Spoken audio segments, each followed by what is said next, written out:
Hello বন্ধুরা, সবাই কেমন আছো? আশা করছি সবাই খুব ভালো আছো, আমিও ভালো আছি। তো আজ দেখো আমি মাংস পিঠে বানাবো। তো তার জন্য এখানে আমি মাংসকে ছোট ছোট টুকরো করে কেটে নিয়েছি, আলুও কেটে নিয়েছি। এগুলো একসঙ্গে আমি এখন কুকারে দিয়ে দিচ্ছি। তো নুন, হলুদ অল্প দিয়ে নিলাম। এখন আমি জল অ্যাড করব। তো দেখো এখন আমি জল দিয়ে দিচ্ছি। এটা এখন আমি দুটো সিটি মেরে দেবো।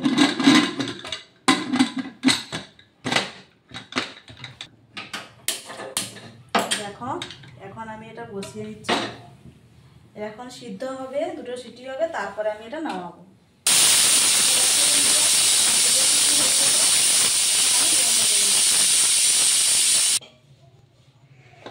দেখো এখন এটা সিদ্ধ হয়ে গেছে। এখন এটা আমি বাটিয়ে ঢেলে দিচ্ছি।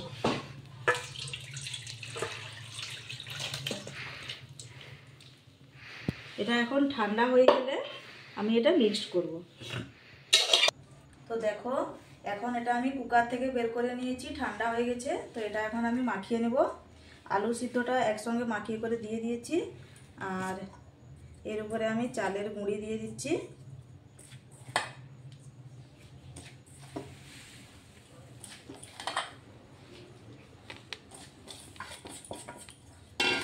বেটে রাখা মশলাটাও আমি দিয়ে দিচ্ছি।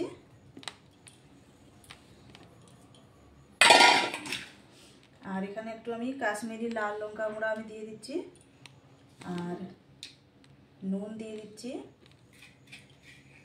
হলুদ দিয়ে দিচ্ছি।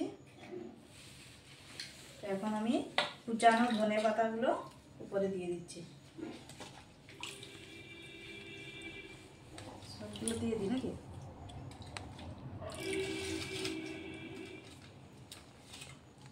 এটা এখন আমি মিক্সড করে নেব। ওই যে মাংসের সিদ্ধর যে জলটা ছিল ওইটা দিয়ে আমি মিক্সড করে নিচ্ছি। দেখো এটা এখন আমার মাখানো কমপ্লিট।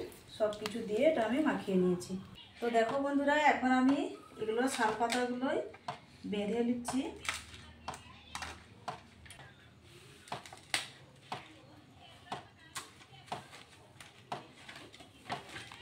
এখন দেখো এই দুটো শালপাতা আমি করে নিয়েছি রেডি।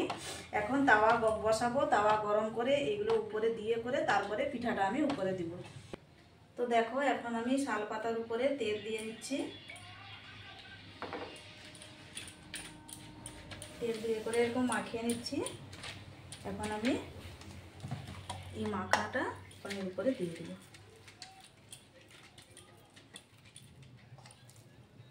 দেখো এটাও এখন আমি তেল দিয়ে নিচ্ছি।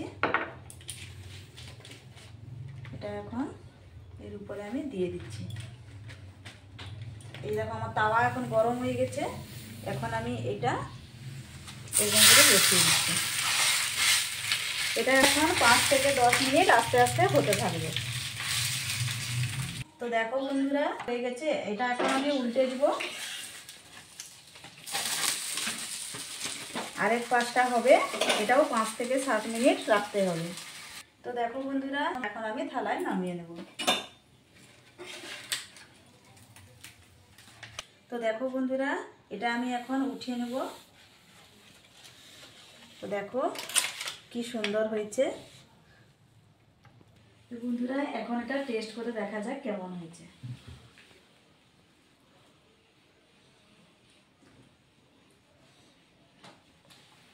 খুব সুন্দর। তো বন্ধুরা এই পিঠাগুলো তোমরা কে কে খেতে ভালোবাসো প্লিজ কমেন্ট করে জানাও। আর আমার এই রেসিপিটা কেমন লাগলো সেটা কিন্তু বলতে ভুলবে না। তো বাই।